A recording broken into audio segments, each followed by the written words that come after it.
And we're live. Whoa! We live? Could it be true? Huh? I think my master changed my voice box. Is it possible? Is it possible? I did. Cool. I think it's true because I did just get a notification on my phone. Yay! The Kruby Good production sign. has Logic gone dictates. live. It would seem that we are in fact live. Hell yeah. Get that post up. Yeah. Okay. Now that I've got that up, now we go and do the. Oh, I need. You know what? There we go. There's the link. Boom. Huzzah, I see it. Friend. All right. Yay! Cool. The link still says pre-show. Awesome. That's fine. Oh, no. All right. The title does say the thingy though. It does. You are correct. I think I think the link is just being dumb for now. All right. Welcome, hey, fellow what is humans. up, guys? We'll kind of give people a moment to peel in. I think it's peel in, file in, whatever. I can words. But Can you? obviously we're talking about the RWBYs. God, it's just a day, guys. Is it just a day? It doesn't feel like just a day. What is up? How's everybody doing? Y'all doing good? Doing Oh man, so it's been a hell of a good. day.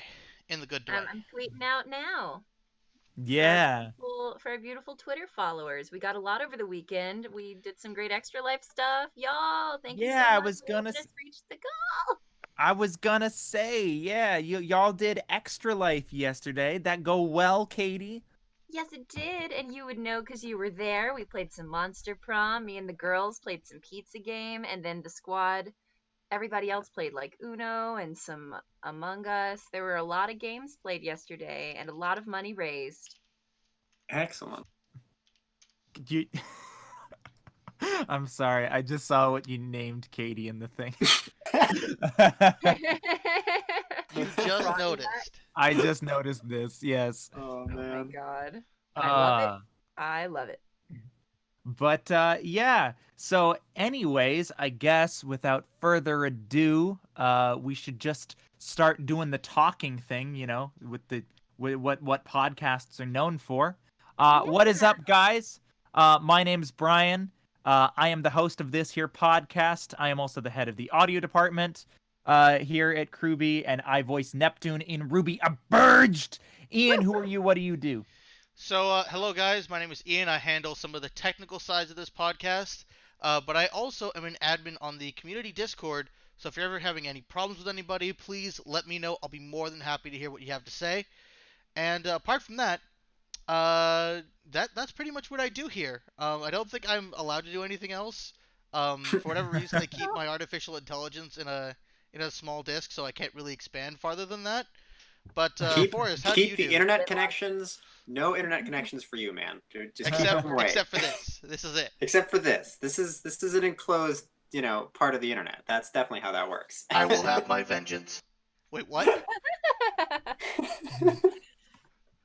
Oh man, and I'm that voice on the podcast that talks about the RWBYs, or when RWBY isn't in season, other anime, but RWBY. My partner in artificial intelligence. Hell yeah. Yee. And Katie Kit Kat Paddywhack, what do you do? What's your name? What? Hello, everybody. My name is Katie Kit Kat Paddywhack. That's my official name on my birth certificate. You can find me here at RWBY Productions doing silly stuff like voice acting for Weiss and Penny and Cinder and Velvet. And I'm a producer, director person for the channel. I do a lot of behind-the-scenes stuff to try to help make things happen. I've done some writing in the past on the channel too, and yeah, I do a lot of stuff here. And we just finished Extra Life. We raised $2,224, I believe, for the Boston Children's Hospital, and it was awesome. And if you follow us on Twitter at RWBYABRG, we posted videos of some of our cast members and some of our crew members getting pied in the face, and one in particular, our lovely Cole Jackson, getting milk dumped all over him. It was great. do recommend checking that out and keeping an eye out for when we post a beautiful recap video of everything that happened over the weekend. Might be a minute before we get that out, but that is something we're planning to do. It is like 24 hours worth of content. Yeah. It's a lot to go through. Hey, Well, man, it'll just take you like not a week. not necessarily a recap, more of a highlight reel. Mhm. Just some fun clips and some fun things and pies. But yeah, it was a great weekend, and we're happy to be here talking about RWBY, and that's who I am. I talk about RWBY. Yeah. Hell yeah. Nice. So, as per usual, we're gonna go with our normal warning at the beginning of the podcast. We are talking about RWBY Volume 8, Chapter 1, Divide, which came out yesterday. It is currently only available for Rooster Teeth First members.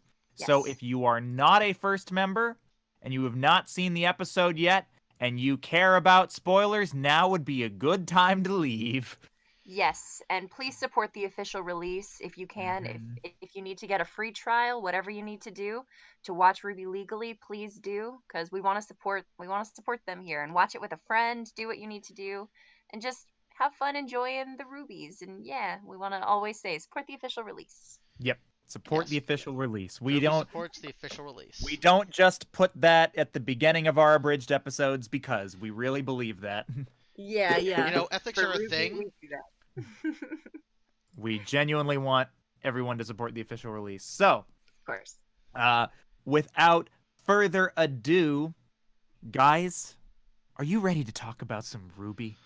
Whoa. Oh yeah, I've got thoughts. Boy, I've got some am big I. thunks. There's some things. There's some things that Brian, happen. remember when I told you there was one thing that happened in the episode that fucking changes the tone of the show? I Do mean, you know what I was talking about? I definitely know what you're talking about. I don't know if it changes the tone of the show, but I'm sure we'll talk about it. Yeah, it took me aback a bit. I was like, I- oh, all I had to say Oh. was, I guess Ironwood graduated from shooting children to shooting men. yeah. We'll get there. We'll Oh get there. my god. Oh Woo. man. All right, people. What are we Uh, gonna start with? What hot topic should we begin with? Well, I figure we're gonna just do our normal thing and go through the episode beat by beat. Let's do it. And So we're gonna start with the new farm girl, right? The new farm boy, floor scrubbing girl. yeah, who's Oh, Who's Mhm. that? I think it that's certainly Neo. implies that that's That's maybe- a special little lady. maybe somebody who maybe a character that perhaps a person in this call voices. I wonder who that could be. Yeah, It I- seemed to imply some Cinder Fall backstory. it did, which I would at this point I would really love some Cinder backstory. I That'd think be we're pretty by neat. far overdue Cinder backstory. I It's thought that like- was Neo for a hot second there. Yeah, Mm. we're 8 years in now. Yeah. It'd be cool to know a little bit about where she came from. It's almost For like sure, if we had more budgeted screen time, we might know the Yeah. Oh answer. boy, Yeah, a little we're bit. already starting with that. Well, Look, ma'am, I have to get that out of the way. I have to get that over with. that's true. That's true. Did we Um, not have like a villain backstory episode way back in like volume 2 or 3 or something, where Cinder had like Cinder meeting all of her crew, but we never got backstory on. Yeah, that her? was volume 3. Like it was everybody else's backstory, and they're like, okay. Yeah, I remember that episode very, very well because Rooster Teeth cucked us with that episode because that was like what they had done was they had just had chapter 6 Fall, where like Yang punches Mercury in the leg and like fucks up his leg, and then they went on the mid-season break for like the holidays and whatnot, and then they came back. And that was the episode that they gave us, rather than No addressing what just resolution. happened with Yang and Mercury. Yeah. I remember being upset about that. Yeah. We were like, God damn it, Rooster Teeth, keeping us waiting. Oh my god. But yeah, so it definitely is implying some Cinder backstory, which would be awesome. I would love to learn more about Cinder. because I think for a very long time, Cinder has just kind of been sort of the classic "I'm evil, mwahaha, evil thing" type villain, and I would really love to see what led Cinder to this path, how she got here, why she is who she is, and why she's working with Salem. Yeah. I would love. Spoilers for Cinderella: evil stepsisters. Probably. More than likely. Probably. Just At in least case one. you hadn't seen, you know. So yeah, definitely really excited and looking forward to that. So there was definitely some implication there. I also couldn't help but laugh where like Neo and Cinder are in the thing, right? Flying, and Cinder goes, "There." And I'm just like, yes, of course. Where else, Cinder? Of course it would be the giant whale. Where else would it be? God, just the angst, So- the beautiful, beautiful angst. Yeah. I just have to say, I'm pretty sure Rooster Teeth ripped off the flying whale idea from the Dreadnought from Destiny 2. Where it's just a flying organism where they have to fly in on the side. They just didn't get blown up like they did in the video game. I love there's some great like I don't know about ripped the off, but little landing. Maybe not ripped off. platforms. Maybe took inspiration is a better word here. yeah. I mean, the idea. They did work closely with Bungie, or at least they did at one point. Destiny does also draw from a lot of flying Leviathan type organic ships are not a thing that's I mean. Yeah. That dock looked very similar to me. It's just like, wow, I've seen this before. Perhaps. But I just like how it's coming out like it's made of ribs and sinew and just like, oh yeah, that's where you put a landing bay. That definitely. Yeah. Yep. Don't like build a harness for it no, just build it out of the whale. Yep. Just the whole thing, just in the whale. Yes. In other words, all of our villains this season are going to be really, really stinky. So if the first thing that Team RWBY says isn't, oh boy, what did you guys crawl out of? I'm going to be disappointed. Oh But man. yeah, then when we move forward, they're climbing some stairs that have some interesting like red glowy bits. Yeah. Red glowy bits in this whale. That gets more addressed when we get to the throne room in its mouth. Yep. Yeah. So but I think the real kind of important thing that happens in that scene is Neo gets to meet Salem for the first time. And I mean, they've been kind of setting this up since last season, but Neo isn't super about this. Yeah, it's definitely especially implied when Cinder straight up takes credit for getting the fucking thing. Like for getting the relic for Salem. How much Neo means to Cinder, and Neo notices that. Neo isn't just sitting there like, yeah, whatever you say. Neo has her thoughts and her reasons for being there, but they're not just throwing Neo to the side and being like, yeah, whatever you say. Like she's definitely noticing. I mean, you got to remember. So yeah, like Cinder lies about stealing the relic. It was 100% Neo that did that. Yeah. And so Neo obviously didn't appreciate that. Also, when asked who Neo is, Cinder describes her as a valuable asset, which Neo isn't super jazzed about either. And I think it's also important to remember that the whole reason Neo is here is because she wanted to kill RWBY. She didn't sign up for this fucking giant whale killing Atlas bullshit. Oh yeah, no, she didn't sign up. I think this will play into what we see in the next couple minutes, which is when Tyrion comes in along with Hazel and the two side characters who never get any screen time, Emerald and Mercury. Yeah, Mercury and Emerald are back, and I am sorry. I'm just gonna say it right now. I'm not a fan of the new outfits. I hate you. Ooh. I hate you. I love Emerald's I honestly outfit. had no opinions on the outfits. I'm None sorry. whatsoever.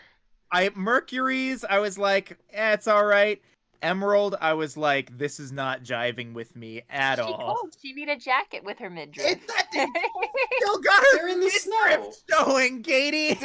Did you not hear me? She needs a jacket with her midriff to keep the rest of her warm, but her midriff is eternally hot. Let me put it this way, fam.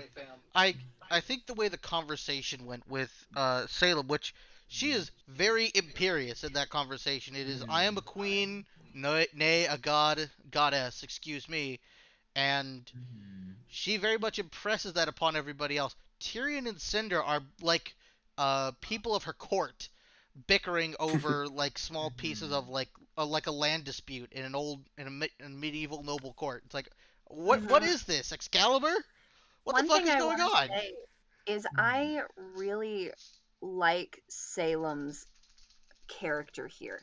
I think that they are really committing to a direction with her, and I think her just being very blatant, like, you're not a player, you're gonna fucking do what I say, you're nothing without me, like, committing to how fucking, like, about herself she is and what her goals are, and then characterizing Cinder to just be like, yeah, I'm nothing without you. Like, I really like this direction, and I'm so excited to see where they take it.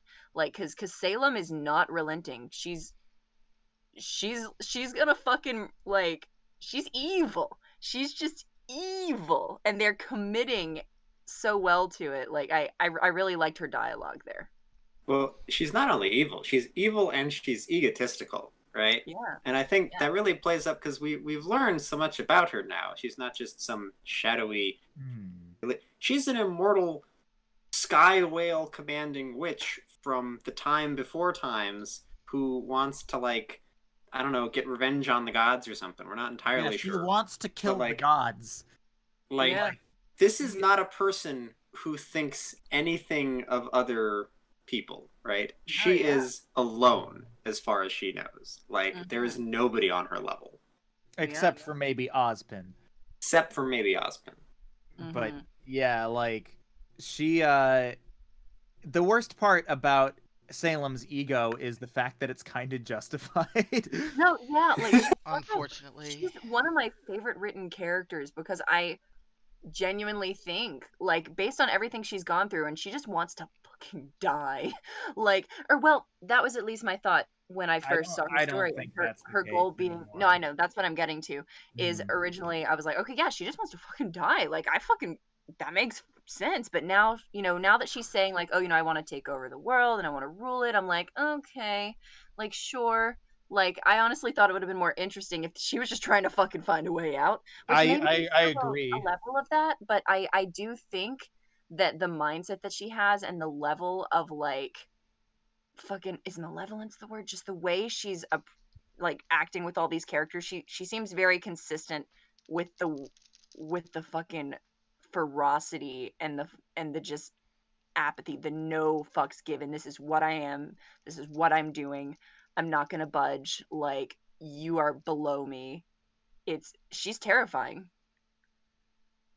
She's kind of like the Grimm in that sense, right? Like, the Grimm are this force that wants to destroy humanity. Pretty straightforward. Like, maybe her original plot motive, when she wasn't all Grimmified before she fell into the Grimm pool, I want to say, right? She dove in there trying to, like, die, I think, and it didn't work, and she just became all Grimmy. Yeah. And now she's taken on this persona as, the leader of the Grimm, and all right, humans must die. Honestly, I wonder though if even in the wild, if the Grimm would be so aggressive if Salem did not exist, is an interesting question. Because it seems that a lot of their malevolence might be born from Salem herself. What might happen when that is no longer present? Point. How much are the Grimm influencing her versus her influencing the Grimm? It's an ever curious thing with Salem because I haven't seen a storyline quite like this, and I'm always optimistic, but when Jin was like, you can't defeat Salem, and Salem can't be fucking like killed. She can't, like, she wanted to be, and she couldn't be. So that's just a layer to this, that it's like they're the only way they're gonna get out of this is if the gods are summoned and some bullshit with their words happens, or if Salem murders them all, or if they find a way to trap Salem. Like, I don't know how they're gonna word their way into Salem's brain to be like, stop and live among us. So it's like I'm very excited to see how they move forward with Salem and everything that she does. I'm so curious because Well, it's such, like, yeah. I can't help but point out, I think we also pointed this out on the podcast back in Volume 6. Jin's exact words to Ozpin. Ozpin asked, how can I defeat Salem? Jin said, you can't. Yeah. Didn't say that Salem couldn't. Said Ozpin couldn't. Yeah, you can't defeat her. But she didn't say whether Wait, or not. so you're she could implying defeat it. Salem can kill herself because she's tried? No. I'm not that she can kill herself. I'm implying that Salem can be killed. Or at least stopped, just not by Yes. Ozpin. But if she can't even kill herself, how would anyone, like, she would like, if she can't even kill herself as many times as she's tried, I think it might be fair to say she can't be killed. Like, she's tried to kill herself. The reason why we debate that point is because the wording of the question was flawed. Yeah, it's ambiguous. I agree with you. I'm just like, that would seem like a big fucking, I feel like that would make me pretty upset if that was the thing. Not that it couldn't be done in a good way, but I'm just like, if she can't even kill herself, like, I mean, well, there are powers she doesn't have that. I mean, the silver eyes. I mean, right? like, you also got to remember, right? Like, there are, I mean, Salem has tried to kill herself. Ozpin has tried to kill her, but nobody's tried to kill her with the power of the relics yet. So far as we are aware, at the very least. Yeah. And there's a number of just like these interesting plot threads that I really hope we see developed on in meaningful ways over the course of the season. Like, the relics need some development. The maidens need some development. And hopefully some of that will get addressed this season. Because I could have sworn that all the maiden powers were thrown at her before. Like, in that flashback, I thought that there was something about the maidens tried to destroy her. Right, Or at least the powers of the maidens. But I mean, I think the powers of the maidens are, you need to remember that those powers came from Ozpin and her. Exactly. Right? So, like, not the power of the gods. Yeah, the relics are the power of the gods. Yeah, that would be a contender if there was a way to. Yeah.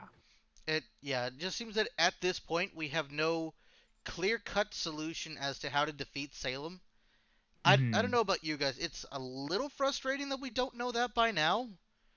Which because it seems like we're hitting maybe not sort of an end game, but maybe a point where we might start to discover some way or weakness, or at least some flaw that could be exploited, which we haven't yet.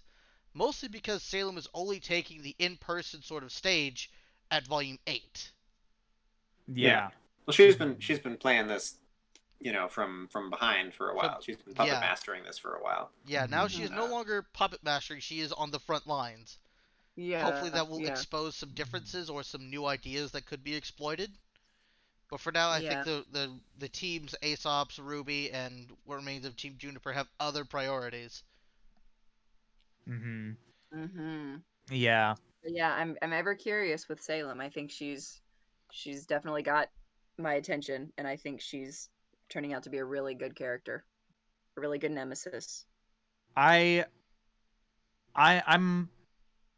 personally, I think, am still waiting on that. I still feel like, I mean, we got a lot of information about Salem in, what we refer to as the Salem info dump, back in Volume 6, and that was all well and good, but I'm still, I guess, waiting for her to do something in the present time that really surprises me and really makes her, I guess, an interesting character in my eyes. Because right now, I mean, it's cool that we know what we know, but she does feel, at least to me, still kind of, textbook comic book villain. At this point, I yes. would say it's hard with like absolute evil type villains to make them interesting, because she's just so evil. Just it makes her a very flat character and a very two-dimensional. Like there's not a lot. She's evil. She's just gonna do evil. Yeah, I agree. I think that's that is, of course, the as you said, that is 100% the issue with doing the absolute evil characters, is it can be kind of hard to avoid that. But there are ways. I mean, if they show her with some like clever, subterfuge kind of thinking ahead, 8 moves ahead kind of things, then they can work. They can make that work. But yeah. I'm just excited to see more of her and Cinder, because just that hubris and the way she talks to Cinder and has made Cinder believe I'm nothing without you, and just with Cinder's development through Salem, I'm very eager to see that as well. Yeah, that's actually, I think, the thing that I'm more excited for than Salem, because I feel like Cinder has also kind of been in that camp for a very long time, of that I'm evil for the sake of evil, and we're finally getting some stuff that implies that that's not the case, that there is something deeper to Cinder. And I'm really excited, because I also feel like, Cinder has been in sort of that, textbook comic book villain sort of flat, mwahaha, I'm evil kind of space, really since she was first introduced. And so I feel like this has the potential to really take her out of that space. And if so, I think that would be amazing, because I'd really, really love to like be super about Cinder as a character. Rather than just like, yes, she is a villain. Vaha! No, yeah, I'm definitely in agreement with Cinder. I think that this is one of the most exciting things that's happened for her. I mean, not exciting for her, but exciting of watching her develop, seeing that abuse there, and also seeing it through Emerald's eyes too. I think the connections are what make characters so interesting, the way they're connected to each other and the way that they develop each other. And so Cinder's really in the center of something great here, because I think Emerald is going to develop a lot through Cinder, and I think Cinder's going to develop a lot through Emerald and Salem. So I'm interested to see how they grow on each other. And the fact that I think Neo is going to get a lot of development through her relationship through Cinder. So I agree. I think, like, actually, it was really interesting putting both Emerald and Neo in the same room here in this episode, where, we've been talking about Emerald defecting for a while. We've been talking about Neo defecting for a while. And now that they've finally been put in the same room and they're in the same place, I'm like, shit, are they gonna defect together?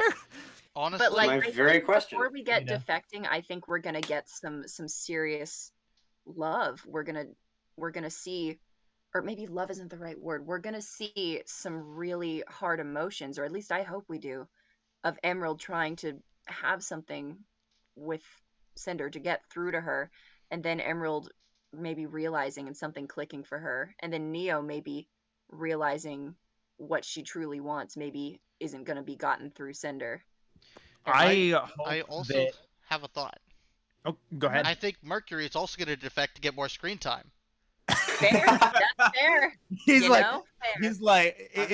it's not because he's like not about what's going on or anything. He's like, nah, man, I don't give two shits about that. I'm just not important enough here. So I'm going to go someplace where I'm more important. Honestly, with the amount of screen time he's had, I can imagine that him and Emerald have just been in the back, like training and trying not to be bored for however long it's been since Volume 3, the past several months, and they're gonna kill off Mercury just because he's not interesting enough. He's like he's got great potential if they would just explore him more. But how much screen time has he gotten? Less than 30 minutes of screen time. Yeah, he's had very give the man a fucking break.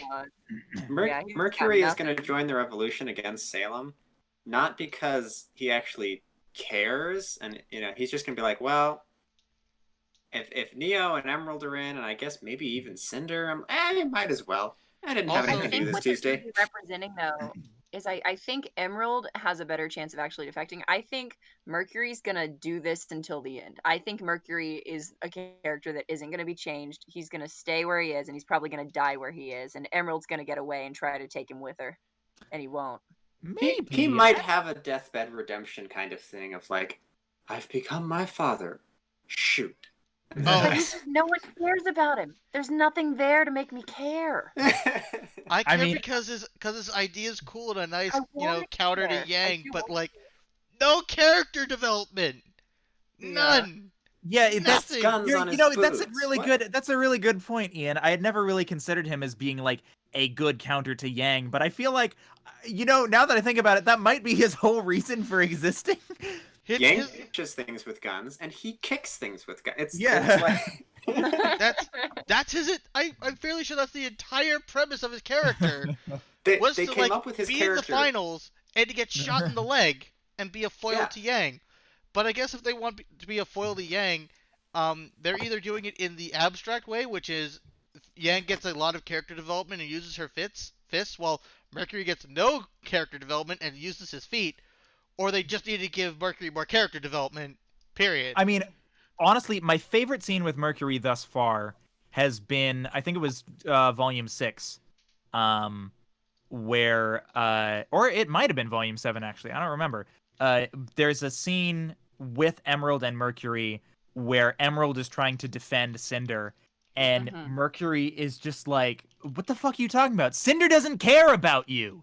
Yeah, I remember Yeah. that scene. That's Like- the one time we almost got something. Yeah, like that is my favorite scene with Mercury. But of course, Mhm. the problem with it is because it doesn't really give us anything about Mercury. I mean, it gave Yeah. us some, but like the core thing that I liked about that scene was that it was kind of development for Emerald. Yeah. and it's like, bro. Yeah. Yeah. Like, yeah. I think maybe there's a chance that, and this is just something that maybe I wouldn't mind seeing, that for Mhm. Mercury, because of what we've gotten, with that scene in particular being, again, also one of my favorites, is Mhm. maybe Mercury's wise enough to know, like, look, I'm not here because I fucking believe in what Salem's saying. I'm here because I just want something for me. So I'm going to go out with a blaze of glory, whether that means fighting for her or against her, but I'm probably going to stay here because it looks like I have a better chance of getting some fun out of it. Like, and he's probably going to go down with that mindset, but maybe he'll do I like think- one Hail Mary to protect Emerald or something, or maybe he'll fight Emerald and then maybe he'll be killed there. Like, Maybe. That- we had he's not a drinking the fight. Kool-Aid, but he's living for himself. I honestly kind of think that Mercury is there because he's like, I'm here because I want to be on the winning team. Yeah. Maybe. I believe that was part of his deal when he joined with Cinder and Emerald in the first place. But also, Hmm. I'm not sure how much down for that is if he's going to be bored sitting on the sidelines all day. He seems like a person who kind of wants to be more hands-on, and he's been anything but for the past few months. He's been kind of sidelined for like 2 seasons. Mm. Who knows mean- what he's been doing in the background? Or wait, no, hang on. When was the last time Emerald and Mercury did something that wasn't in Salem's palace? Volume 3, was- I'm fairly It sure. was when they went to the village when Weiss was kidnapped and and Cinder was going to try to find that maiden. Weren't they with Cinder? Yeah, but that was a flashback. I don't think they were. Were they? I think they were, but I'm also fairly sure that was a flashback. But then also they were there for when Cinder fought Raven in that basement. Were they? Were they? They were upstairs because Emerald, yeah, because Emerald was Oh, upstairs. yeah, I guess they were part of the Haven fight. They were. They were there to You just forgot about the Haven fight. Like Not that. Because without it was good so reason, mind forgettable. you. Yeah. yeah. So, Volume 5, so they've been gone for 2 whole seasons and change. Yeah. And Maybe even we'll then, get some in character Haven, if I don't development now. remember them being in Haven, I'd almost not count that appearance in Haven at all. yeah. Like they were there, but the most that we got from them from that scene is, "We're here to back you up, girl. Cinder, hell yeah." There was Yeah. nothing like Yeah, Maybe there a was few nothing glances substantial from for the Emerald. characters. Yeah. Yeah. The last substantial thing they did, or at least that that Mercury did, I know was in Volume 3. Sadly. Mhm. Yeah. So they've kind of just been sitting there. So I'm definitely interested in seeing more stuff for them. And yeah, I definitely think that Neo and Cinder, sorry, not Cinder. I think that Neo and Emerald are perhaps very likely to defect this season. Yeah, 'Cause we've and been or at talking about least it for get a long some really time. good development. Yeah. So and especially like, because I think that I noticed this with such a kind of, there was a stark contrast because obviously relatively recently we put out volume 2 chapter 1 of Ruby Abridged, and in volume 2 chapter 1 we kept in one of the core aspects of the Salem and, or sorry, not Salem, the Cinder and Emerald dynamic, where that first time where, you know, Emerald turns around, she's Cinder, and she walks over to hug Cinder, and Cinder just walks right by her. Yeah, that's been a thing. So that was kind of the start of it, and so that was sort of like a subtle little thing of like, oh, you know, that sort of shows what that dynamic is. But I think that same dynamic was kind of paralleled and showed much more strongly this time around when Emerald runs over and she's like, Cinder! She's like super excited to see her. And Cinder is just like, shut up. Yeah. Like, yeah. I don't want to hear Not from now, what are you doing? Yeah. This is not the time to play. Yeah. I think Cinder is not great at maintaining relationships or the loyalty of people around them. I wonder why. Well, I mean, look who her role model is, right? Mhm. Her role model is Salem. Yeah. Salem doesn't care about anybody. Salem's too egotistical. She's all powerful. Like, you know, Cinder's getting her parenting cues from Salem. That's not a great place to get them from. Yeah, maybe not this period in time of Salem. Maybe pick before Grimming Salem, and I think you'd have a good example.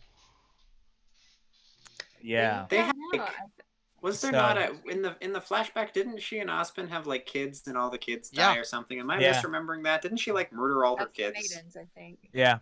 I'm not sure she murdered all her kids. I don't know if she murdered all the kids, but yeah. They did have kids. I'm pretty sure they had Yeah. 4 of them. I wonder why. They did have kids, and then they didn't have kids. That's So there was also something interesting that happened. Salem straight up told Cinder, you are not to receive the Winter Maiden's power. She said, I gave no such order. I don't think that's necessarily a you will not get the Winter Maiden's power. It's a I did not tell you to go out and do the thing yet.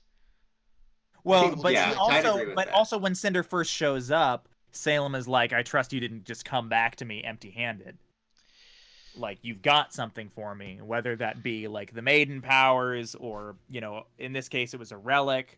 So like, yeah, I don't know exactly what she wanted. Clearly she just wanted something from Cinder. Like, you're not just gonna show up at my doorstep and be like, I'm back, without having nothing for me, right? Yeah. Like, at the very least. I think she might have been expecting the maiden power, because that was kind of what they went there to do, but then the relic was a nice all right, I'll take that instead. Yeah. So yeah, that was just something that I kind of noticed. Now, on sort of an animation side of things, I wanted to ask you guys, because I genuinely don't know if I'm crazy or not.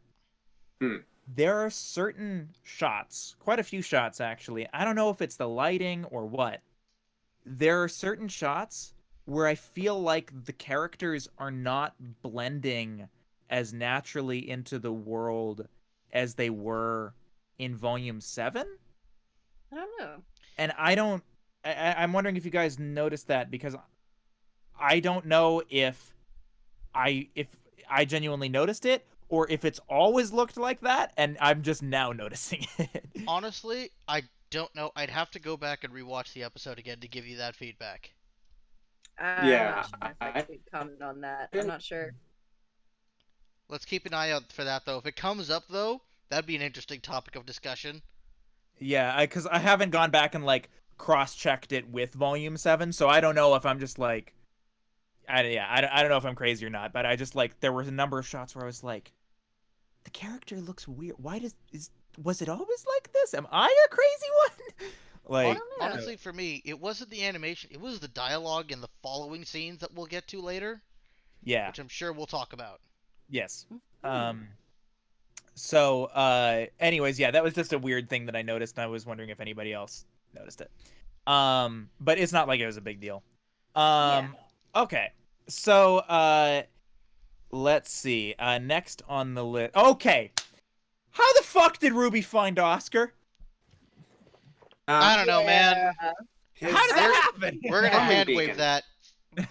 We're gonna fiat that right there. Like, Don't think like, about it.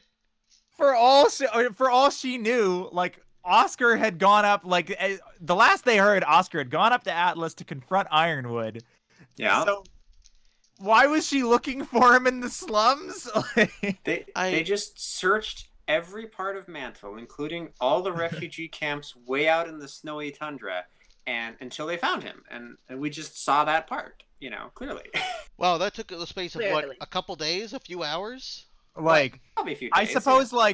like, I can be okay with it because, like, on the one hand, I feel like you could hand wave it by being like, oh, they were just out patrolling and they just happened to see him, where it's like, okay, that's pretty convenient, but sure, I guess. Gam, one of our admins, had a interesting suggestion. He said he assumed that they could track each other with their scrolls. Not Then entirely out of the question. How come they haven't found Crow then? Also, maybe he turned his phone on Do Not Disturb. Oh my god. It's airplane mode. Whoops. Why did I turn that on? Okay, so why can't Ironwood track them then? That like the same. I mean, honestly, why can't Ironwood track the Atlas military airship that they're flying around in? I don't know. Maybe they hacked it and turned off the tracking system, but We're looking too deep into this one. I also wonder, because we see Oscar in this sort of like refugee camp that's for, it looks like, at least some of them are faunus anyways. There's like mole hands guy, and I think a fox-tailed person. There are several. And it's like a whole set that they designed with this like refugee camp. And then we immediately just like, Oscar's sitting there, he drinks a bowl of soup, RWBY shows up, they leave. It's like, oh, okay, is that going to be relevant? Did they design this entire set just for that one scene? I mean, we'll see. I mean, they're clearly, I mean, later on they talk a lot about, saving Mantle and whatnot. And so maybe, who knows, maybe they'll return. I can also, just knowing, like, having talked with Tina and other modelers who have actually gone and talked to people like Barker and and other people who actually do this stuff for Rooster Teeth. I have heard quite a bit that they reuse assets all the time in order to make these sets. So it's entirely possible that this set was either a very quick throw together, or maybe we will be seeing it again. Because it's they were like, oh, look at these poor people in the little encampment here. Well, I'm just gonna pick up the one we need and bye. Bye. Yeah, just leave everybody else for dead. Yeah, basically. Like, there could be a Grim attack over there. They don't know. Like, I'm also fairly sure this is when we hear Ozpin talking. Yeah. For a brief moment, which confirms they are not entirely one person yet. They are growing closer and closer together, it seems, by their mannerisms, but not the same. Yeah. So we do hear that. They get to their hideout. A security drone gets shot. I'm sure that won't bring attention to the area. No. Hey, look, we've lost 17 security drones in the last 3 days around here. That doesn't seem suspicious at all. But Oscar decides that he's not going to tell them about Ozpin yet. And his reasoning for this is because he still has to talk with Ozpin and work some stuff out. Which doesn't Ozpin tell him like sort of caution him against letting them know? Yeah, I think, which I think is kind of fair, because at this point, not everybody is super trustworthy of Ozpin, so Oscar coming and telling him, oh, by the way, Oz is back, might throw a wrench in some things, so it's probably better to just let that one lie for the time being, so it's probably a good choice. Mm-hmm. I'm still convinced that he hasn't been back before. I still think that maybe I'm not convinced that he ever left. Yeah. Yeah. So we'll see.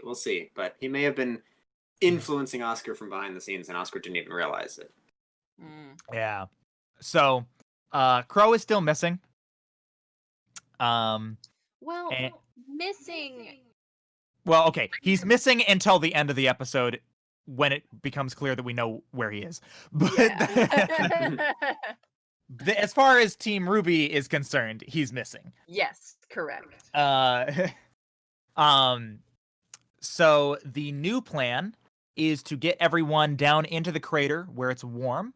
And it's also supposedly more easily defendable down there. In fairness, I don't know the layout of the crater down in Mantle, but I feel like, just based on other experience in movies, I feel like things are over when you have the high ground. And the Grimm, if you're down in the crater, have the high ground. I think maybe they were thinking about taking the ridge of the crater as a defensive position, with all the civilians and such on the slopes behind them. Perhaps, I suppose that's. And by the way, if you're gonna make a frickin' Star Wars reference, you got to do it better than that. Look. Fair enough. You want to try? Go for it. Go for it, Ian. Make the Star Wars reference. Do it better than I did. You'll never beat me, Anakin. I have the high ground. Cool. Now relate it to RWBY. That was beautiful. Great job. Look, fam. Snipers like RWBY really like having the high ground. So, putting them back there, RWBY can do her stuff. It's actually 100% good idea. Anakin confirmed sniper character in RWBY now? Is that...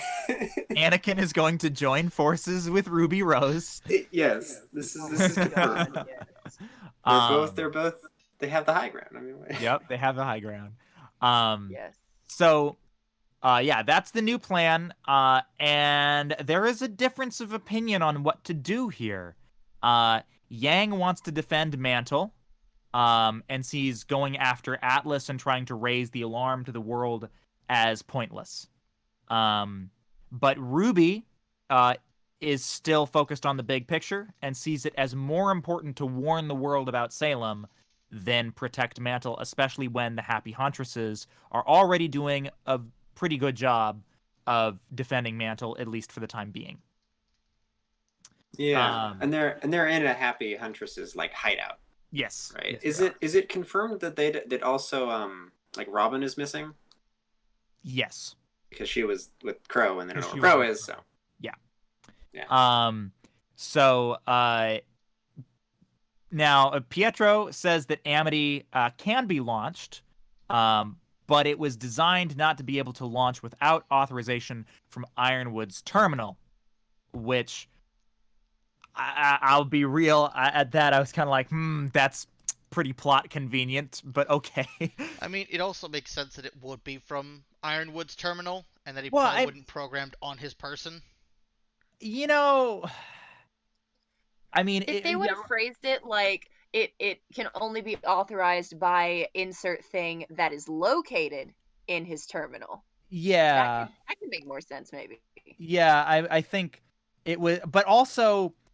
I feel like when you're dealing with these kinds of things, especially if you're a very techie programmer type person, you build back doors into stuff. In case it depends on what you're doing though. Like for instance, we have the football, right? they don't just leave the nuclear football lying around. You know, like that's a thing that you only want one person to have access to, right? Well, Like right. this is his secret plan to communicate with the world, and he's been trying to keep it secret from Robin. He's been trying to keep it secret from everybody else. So, does it not make sense that he would give himself the only key? Well, right, except that you also have to remember that in the case of the nuclear football, you've also got a bunch of people who surround the president who are advising him on this stuff. You've the other people who are managing the facilities. They have to go through dual checks, have to do things simultaneously, like they have to confirm with each other. So there's a whole process involved in getting that off the ground, not just the president. Well, yes, very, very specifically, not just the president. There's other, you gotta have somebody's got the key and somebody's got the, the button, and you give it to different people, kind of thing. It should be noted that Ironwood's just been going around shooting the other people who might supposedly be in charge of that. But we'll get to that. Yeah.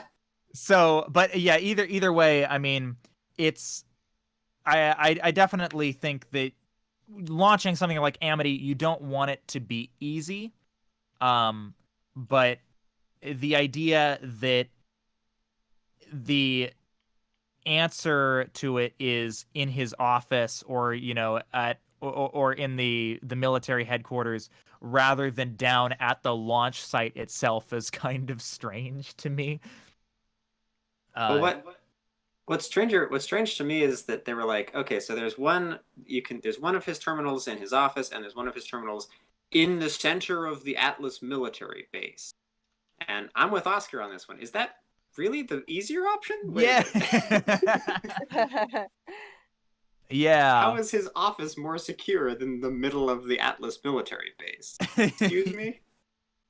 Yeah, that is an interesting choice. But yeah, anyways, it's at the end of the day, it's not the biggest deal, but it was just something where I was like, But yeah, so in any case, that they need to get to one of these terminals, and because they can't agree on stuff, they decide to split up. Yang goes with Ren, Jean, and Oscar, and RWBY goes with Blake, Weiss, Nora, and Penny to Atlas. And Penny is going with them to Atlas as a way to bypass the security, which is probably a pretty good idea. Yeah. So, now this whole scene, Ian, you mentioned something about dialogue. Was it this scene that you were referring to? Yes, it was this scene in particular. Yes. I would love to hear your thoughts on this before I launch in, because I understand that characters can have disagreements. However, the dialogue here seemed rather disjointed. I understood RWBY wanting to go one way and Yang to go another. I in fact appreciated the dichotomy provided by those two. Yang is a hot-headed, somewhat ground-level character who thinks on the lower level, how many lives can I save? I am not a she thinks in the here and now. She thinks in the here and now. RWBY at one point might have agreed with her.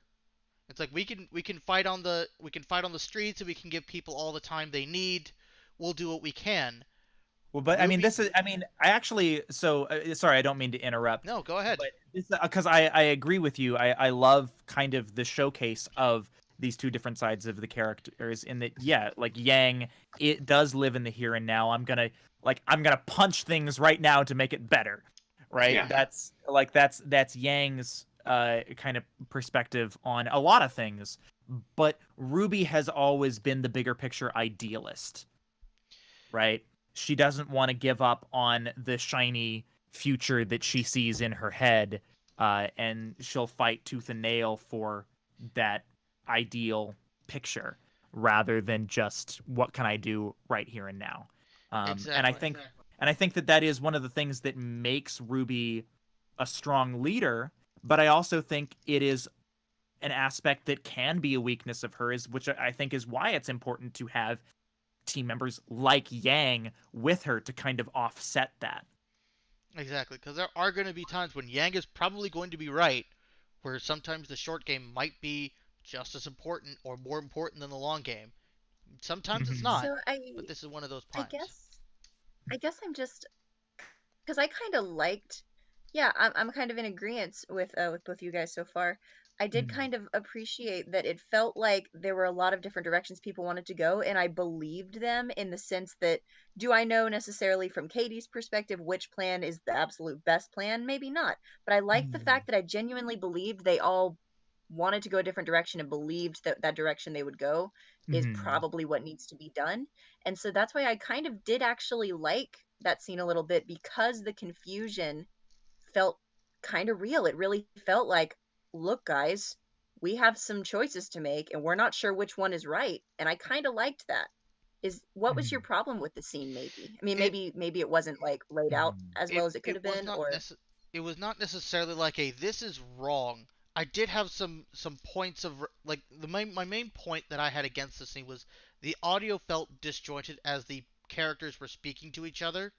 It felt like they were not necessarily talking to each other, but they were talking as they were entering the scene, and oh, in a Mhm. so way it's that not just about the that dialogue itself, the writing. Yes, You're talking this is about production. exactly what I wanted to talk about, yeah. because Oh, okay, my bad. my biggest problem with this scene is the execution of the visual storytelling, because what would happen, I like literally I remember watching the scene and being like, whoa, this feels weird. What is I feel like I have whiplash watching this scene like the first time around, and I didn't know what was happening, and it wasn't until my second watch through that I was like, oh my god, I understand what's happening. The problem with what they were doing was they would do these shots where they're in the room, right? They're in the hideout and they're having their conversation, and then the scene would shift over to the future, to where it would show like Yang doing her, like going and doing her side of things, or Ruby going and doing her side of Yeah. things, right? And And then so Nora wouldn't have lip flaps. yeah, and then yeah, and Nora wouldn't have lip flaps. But so the way that it was visually presented, it was like it felt like a scene change. It felt like the audio was playing over the scene to as a kind of like a almost like a crossfade in a way to get us into this next scene. But then it would just cut back Yeah, to yeah.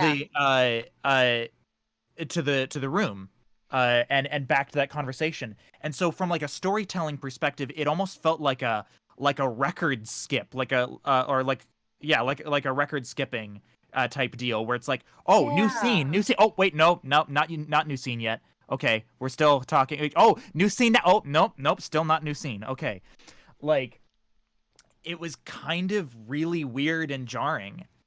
And I definitely had to go back like because the characters were talking and I was like, wait, why is Ren outside?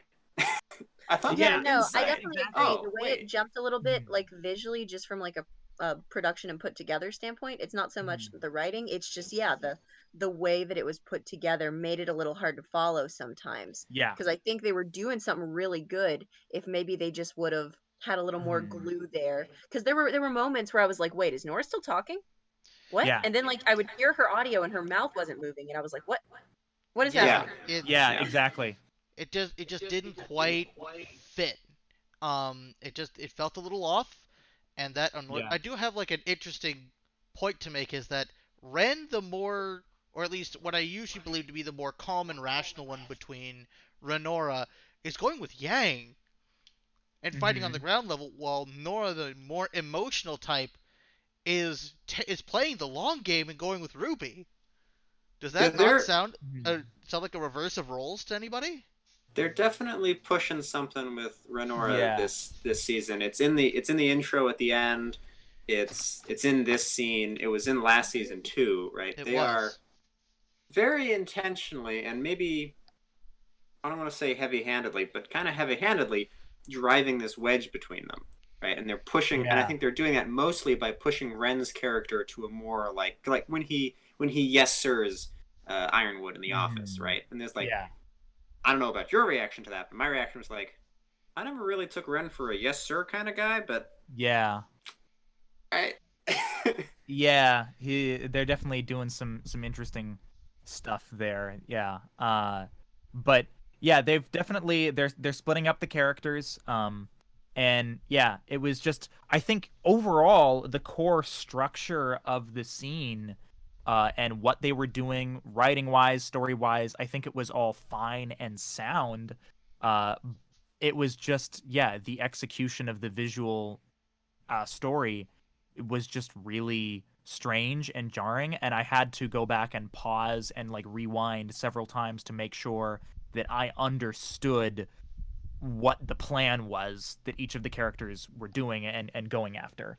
Mm-hmm. Um, so yeah. One, as much as the visual stuff, like I agree with you on that. I did have one slight moment with the actual like writing and stuff that was a little jarring for me.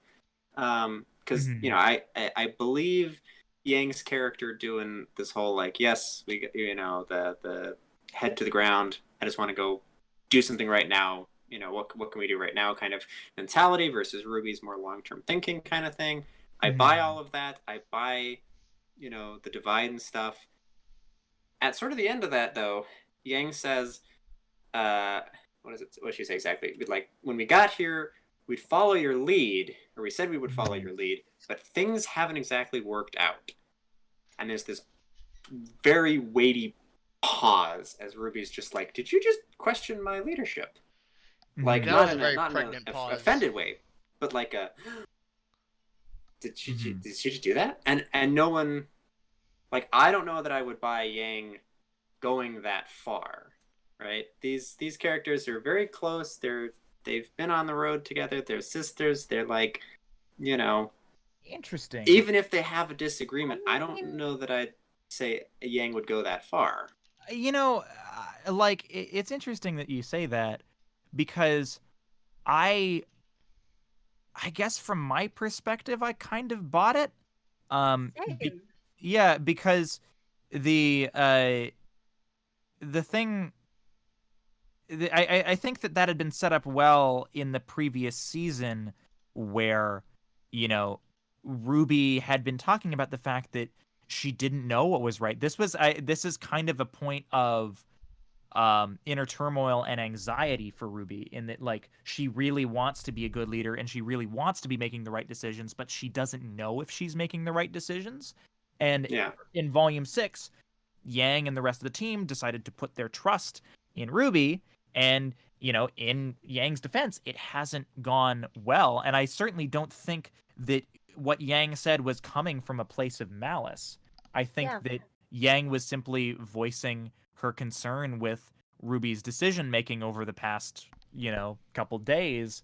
And And and that's I'm not to say that Ruby necessarily did anything absolutely wrong, but I think from a character perspective, I think it was actually a good moment for Yang, because when you're in kind of a leadership role, you could be doing your best and you could be, you know, actively trying to be a good leader, and things might go wrong because of this reason or that reason. And when you're questioned, it'll hurt. And Yang questioning her didn't seem to be coming from a place of, I know what's right, fuck you. It was just like, I'm noticing this, and that's a realistic thing that happened. So I kind of liked that moment. Yeah, and I think, if anything, I feel like it shows. I think it takes a true friend, you know, somebody that you're genuinely close to, uh, Yeah. who is willing to, you know, bring something negative about you to your attention, right? Yeah. That takes a lot of It courage, takes trust. and it takes trust that, you know, and so I feel like, if anything, I mean, it definitely shows the discrepancy between the two characters' lines of thinking, but I think that it also shows how much Yang cares, in that And trusts she Ruby and and trust, loves Ruby. yeah, you know, and in that she feels like she can say these things and be honest without absolutely destroying the relationship. no, Because if you're I just surrounded by yes men like Yeah. Salem, you know, it's a good like foil to that. yeah, no, I agree. I just question whether, because like she could have taken RWBY aside and said that. She could have said it to her on a one-on-one kind of basis, on a sort of like, you know, I know you're trying, but like, be honest, things haven't really been working out, you know, like, you know, that's just a thing that's happening, you know, but to call her out like that in front of the whole team, in sort of a, I don't know, it seems a little bit pointed. I could believe based on the circumstances that maybe she didn't feel like we don't have time to go do a side by side. I care about you. I love you. I trust everyone in this room. I need to say this. That's my interpretation. Yeah. So, I mean, if it pulled you out of the scene, that's fair. But I don't know. I guess, yeah, that didn't really bother me. I think if anything, I mean, and this is such a little nitpick, and I still haven't really been able to put my finger on why, but like the moment where Penny is like, "I'll go," and her maiden eyes happen, like, for whatever reason that didn't quite hit for me, and like the worst part is, like, I really try very, very hard whenever there's something that doesn't work for me to really analyze it, try to figure out what it was that didn't work, so that I can come on and say why I think it didn't work and what I think could have been done to make it better. And it's why I feel so bad about this, is I genuinely don't know why. I don't know why that moment didn't hit for me. I thought for me it was the musical cue. I don't think the musical cue hit right for me for when Penny said that. I think that's why I did not necessarily enjoy that moment. But that particular scene all around just threw me for a loop, so I don't know. I could also be wrong. Yeah, I don't it felt know. like she, like, do I believe that Penny would think it's more logical for her to go with them for security? Absolutely. The way she got just a smidge aggressive there, like, maybe, you know, she is in a kind of an emotional place, but if there would have been one little, if the other person, whoever it was that was speaking, Geppetto or whatever his name is, would have made like a fucking like comment that is clearly something that gets under her skin, then maybe. Also, I hear an echo of myself from one of you. Oh? Randomly just now. I hear it too, actually. Hold up. Keep speaking, Kit Kat Paddywhack. Yeah. Yeah. What was I saying? But yeah, if maybe there was like one line of something that would have been like a prod at Penny, even unintentionally, that would have made her a little aggressive there, that could have been like what put it over the edge for me. Because I kind of agree. It felt like, oh, okay, Penny. But at the same time, I do believe like the dialogue, I believe the direction there, and I believe like generally I'm pretty okay with what happened there. But yeah, if there was any comment, it's like, yeah, she got like a spike aggressive there, when maybe there could have been a prod that would have really made it hit home harder. Yeah, I agree with that. Yeah. I will say, just before it feels like we're wrapping up this scene, they did bring up the plan again. This is one of the, I don't know if this is the first time we've heard them specifically say, oh yeah, if we take the staff of creation out of Atlas is going to fall down onto Mantle, right? I don't know if they've talked about that before. Yeah, they've talked about that before. Yeah. I'd also like to point out their new plan of action involves evacuating all of Mantle down into the crater from which Atlas came. So, yes, you know, that's a thing. Yeah. That be a pity if that city were to fall right back to where it came. Oh wait. Yeah, that does seem like a bad idea. That sounds like a Chekhov's gun right there. Yeah, a little bit. So, a last little bit, kind of finishing out, Weiss has an idea on how to get to Atlas. Haven't said anything about what that idea is yet, because Penny gets a call from Ironwood, and Ironwood has really started to sound like a very manipulative, abusive person. You know, he's saying all the, I'm worried for your safety. And then, you know, as soon as like RWBY steps in, he promptly puts the weight of the entire world on Penny's shoulders if she doesn't do what he says. Yep. He's just got this like drippy voice that's, it's okay, Penny, just come back home. We love you here. And it's just like, oh God, what are you? No, I think Yeah. what I take away from Ironwood so far is I think that this is a man that I think he is truly trying to reach his goal and he doesn't care how he reaches it. And that's kind of a leadership power grabbing place to be, where I think he's one of the most interesting characters this season, and I'm really happy with the direction they're taking him, from the sense of Agreed. I believe his descent into where he's going. I believe the characterization and the direction that they're taking him. And it's terrifying and sad. It's sad because it's real. It's believable. Mhm. And like when he was saying that stuff to Penny, I didn't hear it from a perspective of I'm gonna hurt Penny. I heard it from a we have to do this, and I have to convince her however I can to get her here, even if that means I'm a fucking asshole. Like, Yeah, no, I agree. He's given in Yeah. to this fear so much so that yeah, anything that contradicts his goals yeah, dies. Anything that gets him his goal, Mhm. he'll do. yeah, Yeah. Like that's his new moral system is like. yeah. Case in point, Yeah. I believe like the next scene. Yeah. Yup. Well, So yeah, so let's talk about this scene. Okay. So Oh my. Aesop's are real upset about Clover, which is fair. Fair, No, fair. Fair. You know, he was a teammate. Ironwood He's the has a leader. new arm. He's gone all full metal on them. He's Uh-huh. is okay. Am I so this is a clear, like, he's based on the Tin Man very Yeah. loosely, right?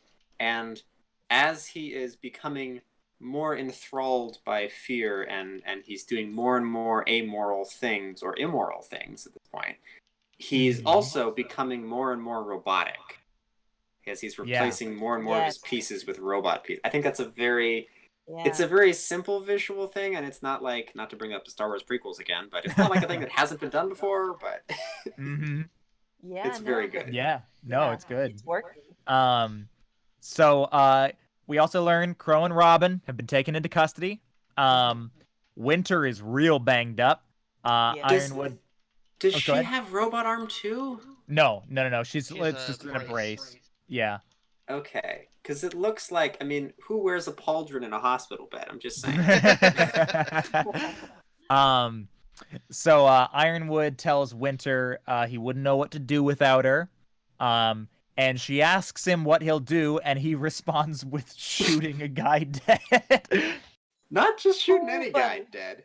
One of the 3 council members, himself included, Mm-hmm. just like, you know what, this council's getting too big. Let me Yup. And what really speaks about this scene, because we were talking about it before you got here, Brian, is yeah, he had, taken a swing at Oscar, but that was when he thought no one, there was no one there, and that, Yeah, he Oscar just would did this in survive. front of everybody. He did this in front of everybody, no hesitation. We only had one gunshot too. He didn't kill the other council member. He's Yeah. in like, you're going to comply with me, whether like, because I am correct. I am the ruler here, and everybody's reaction just spoke fucking volumes. No one Yeah. just grabbed him and was like, "Sir." They were like, this is what we're doing now, because the fear's there too. This is how, like, because the only thing what's the quote, like, the only thing necessary for evil to prevail is for good to do nothing. Yeah. Like, Mhm. and so Mhm.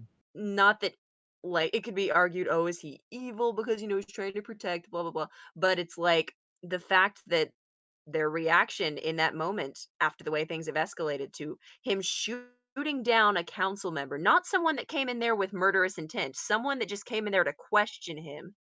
Mhm. No That's some questions. fucking telling information. No questions. I murdered that dude just based on him questioning me, and you're all Anybody gonna else deal with question that. me? Anybody fucking else want to be Yeah. murdered? Like, that's the tone. That's Yeah. that is the tone. Do not insult my future robot kinsman. But yeah, no, I think that, like, that being said, everybody's reaction, you say it speaks volumes, like everybody's going, oh, I guess this is what we're doing now. That wasn't how I read it. I felt like the Well- reaction was, wait, this is what we're doing now? And so there was No, like, yeah, that's a better way to say it. like What I meant everybody is that was they didn't like, jump to stop him. yeah, nobody jumped to stop him, but clearly I think there's some very real doubt now in people's Yeah, minds. oh yeah, I agree. Everybody questioned that decision, but nobody did anything. I think the point, right? They're not to the point where they're going to step in. Maybe because he just shot a guy in cold blood to death. It's true. For questioning. Yeah, well, I mean, if they step in, are we gonna get shot in cold blood? Yeah, like exactly. He's they need to ruled by kind of think fear. this over. yeah. Which I think this is exactly what Salem was in. If you want to talk about, the evil machinations of our fairly two-dimensional, villain character, maybe she's fairly two-dimensional, but she's spreading that influence to others. Ironwood is like, so controlled now by this fear, he's using that as a form of leadership, right? He's leading through fear rather than through like inspiring his people. Hey, I'm gonna do this thing, you should do it too because it's the right thing to do. No, he's like, question me and you die. Yeah. The problem is, and I think this is exactly what Salem wants, because that kind of leadership, like, say he and her go toe to toe, she's an immortal witch from before the times of of normal people, and he's immortal with a robot arm. Yeah. So, it is going places, man. But the last little bit that we see, Salem lets a Grim sniff the relic of knowledge as she's now looking for Oscar because she needs to know how the relic works. And that is where the episode ends. And this is where I just wanted to take a quick minute because we have a new opening. And so I kind of wanted to sort of break down some of the things that we saw in the opening real quick. Oh, yeah. Also, real quick, that Hellhound Grim or whatever they're doing the thing where they don't show you the full creature. I think that's going to come up. Oh, yeah. That also comes up in the opening too, but we're gonna see more of that critter. Yeah, for sure. So, first thing we see, Atlas and Mantle aren't doing so hot, or maybe they are because they're on fire. Too hot. Wow, Brian. Wow. Then we get a bunch of shots of our RWBY girls, and they all have like this reflection in their weapons, generally all coming from their initial character trailers. Except Yang's? Yeah, except Yang's. Yang's was from like her later character trailer. From, like volume 4 or 5. Yeah. I think. Well, I think RWBY's was from volume 3 as well. I think it was her standing at her mother's grave. That being said, though, that kind of makes sense because because the Yang volume 5 trailer was a flashback, and all of the other trailers were a flashback except for Yang's. Yeah. In the initial, Yang's she was out at Junior's bar looking for Raven. That was a great trailer, but like the yellow trailer. Oh my god. Yeah. So it definitely makes me wonder: are we gonna get more character backstory for all of our RWBY girls? That would be really neat. Give me Summer. I want Summer. They teased Summer lore in the last season. I want more. Yeah. Then we also see that the Aesops are sad about Clover. Makes sense. Looks like there's going to be a battle between Aesop, Bunny Girl, whatever her name is, and Crow. It looks like they put them on the same clover leaf together. Yep, they're going to be at odds. Looks like Robin and Crow are going to team up. Is it going to be Robin and Crow and then Papa Schnee and Watts? Are they going to be like two sets of actually jailbirds here? Haven't mentioned anything about that yet, but they did imply some stuff with Watts. Oscar very obviously going to be tormented by Salem. Okay, in the Oscar scene, is it just me? Where does it look like Oscar is? Because there's like, it's kind of red. There's spiky bone bits in Definitely places. looks like he's in the whale. It looks like he's in the whale, and we just heard at the end of this episode, Salem to her little Grim pet be like, "Go find me Oscar." Yeah. So, spoilers, I think he's going to get captured. Yeah, probably. That's my prediction. There's gonna be some awkward distance between Ren and Nora. That was very heavily implied. They're kind of Yeah. on the rocks. And Weiss and Winter are gonna be at odds. No surprise there. Although I'm not quite sure for how long, because Winter kind of seems not super about what she's doing. Maybe don't murder civilians in cold blood. Yeah. Maybe. Whitley and like Mama Winter's- Schnee are gonna be there. Oh, They yeah. were in the opening. I Confirmed. need me some Whitley. But hey, you know what that means? They're gonna get one scene. That's it. Yeah. No, Yeah. no, they need more than one scene. They were in the opening, damn it. Look, they're not giving us the episode time we want. They can only put in so much. They're gonna get one scene. Salem will likely overwhelm Ironwood. That's shown with like. Hang on. Okay. One more thing from the Mama Schnee and Whitley scene, right? We see the Schnee logo like floating between them, and then it falls to the ground and shatters. Yeah, great. that's true. Will Whitley grow a spine? Tune I in. think Yeah. we're gonna for see I 10 think minutes so. of the fame. break into the family here. So also there's a whole thing with like a chess set and Salem overwhelming Ironwood. Watts is doing Watts things, but it seems like Watts' main adversary is actually going to be Pietro. Yeah. Of course. The two computer nerds, they're gonna like type on their Yeah. computers at each other for a while. Yeah. Great. And now here's something interesting. I was trying to put my finger on what it meant. But so basically like Watts is on one side of a mirror and then like it swings over to Pietro on the other side of the mirror and you see his reflection in the mirror, but then just his reflection looks over at Penny and the mirror behind Penny shatters. I'm not sure what that symbolism Or not means. shatters, it cracks. It cracks, but I'm not quite sure what that's alluding to. Yeah, I'm not Me sure what neither. that's alluding to either yet. It seems like there's some symbolism there, but I'm not sure. Yeah. We might need more context, as usual. Yeah. There is a snowflake that lands on Ren's hand. No idea what that means. Also, a petal that flies past Nora. It's like, I don't know. So what That petal is Ren because it's. I got, guess. like, it's It's Ren a- because it's it a matches lily. his hair and his pink aesthetic. I'm fairly Yeah. sure.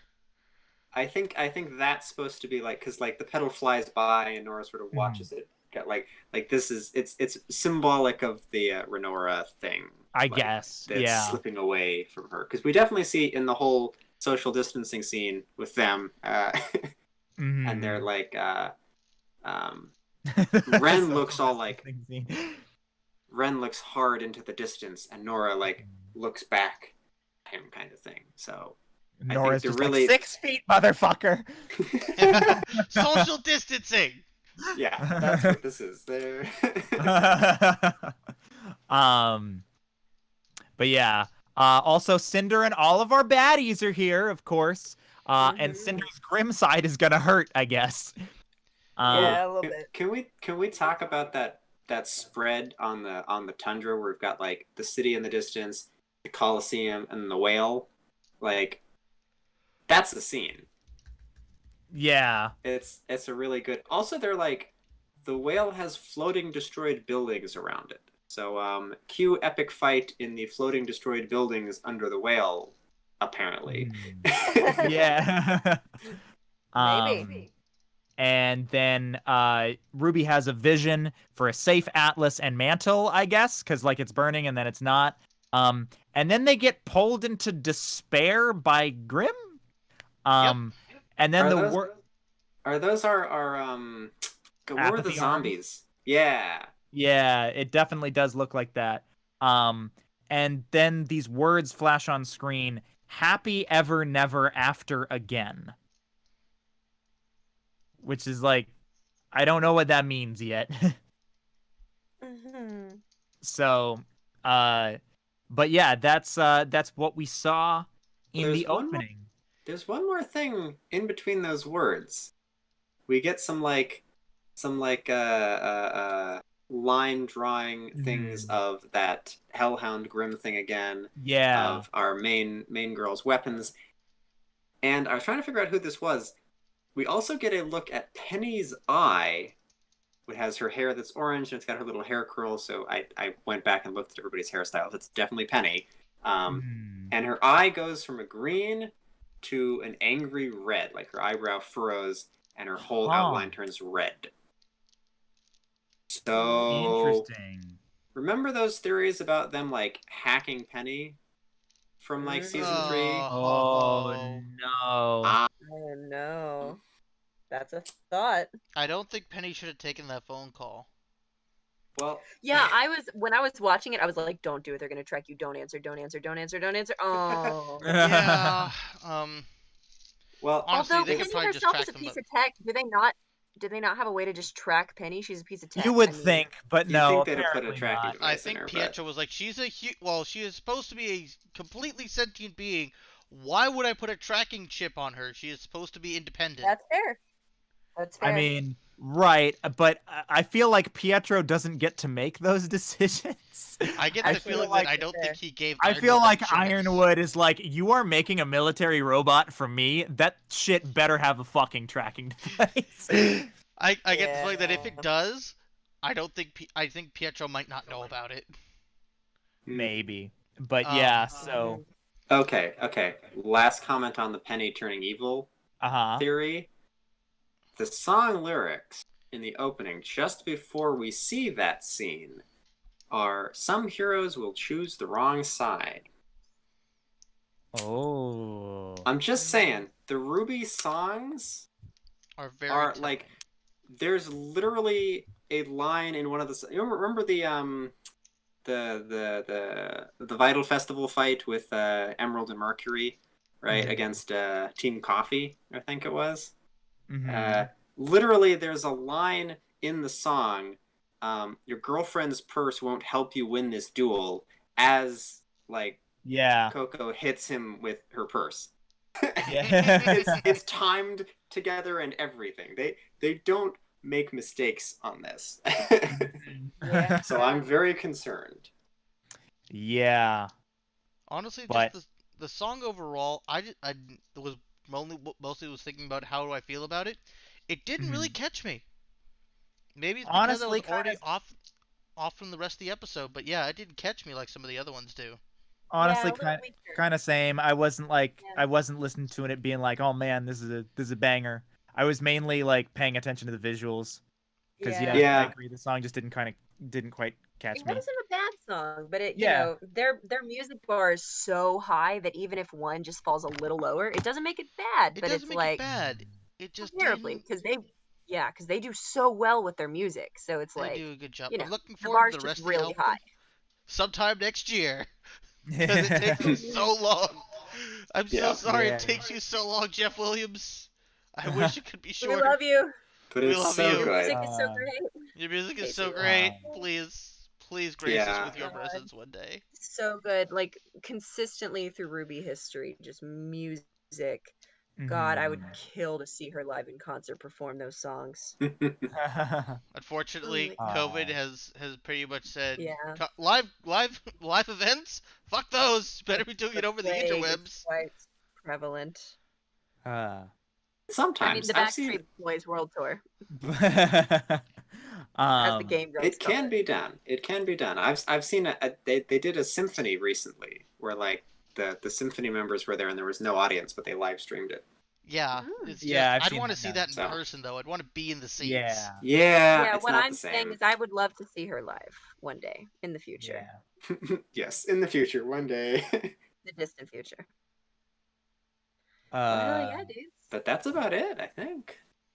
Yeah, I think that's it for the intro, right? I think that's it. So definitely very, very excited to see where the rest of this season goes. I think that they're setting up some stuff that I'm really interested in. And yeah, like I think it has the potential to be a really, really awesome season. I think it's a strong start. Yep. Agreed. So I think confirmed. Yep. I think that's about it. Where I think it's outros now. So thank you guys for tuning in. I'm Brian. you can find me on the Twitters at Hubbard Audio. I'm also in the Discord server at Hubbard Audio. Ian, where can they find you? Ian? I'm sorry, I had a quick question, but yes, I am Ian. You can find me at the RWBY Discord server. I am at Ventress, and if you have any problems, please let me know. I'm more than happy to listen to whatever you have to say. Oh yeah, Forrest, where can they find you? I'll be right here on this podcast next week. Hell yeah. And Katie, where can they find you? Hi guys, you can find me at Connie Day Official, KANIDAY Official on Twitter.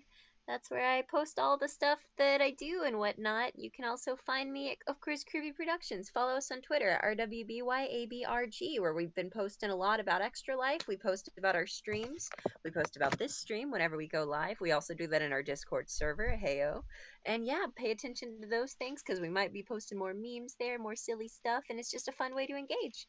You can also find us, of course, on Patreon at RWBY Productions. And yeah, we've got a lot of cool stuff that we're trying to do, and it's been a very busy few weeks, and we're excited to be back with RWBY. Hooray! Yeah. And we will be back, of course, the same time next week. And I think now that we've actually gotten into the show, I think we might start pulling in some guests to join us. Maybe. You got somebody in mind? Well, we can talk about it. Uh-huh. I know. So, yeah, thank you guys so much for tuning in. We will see you next week.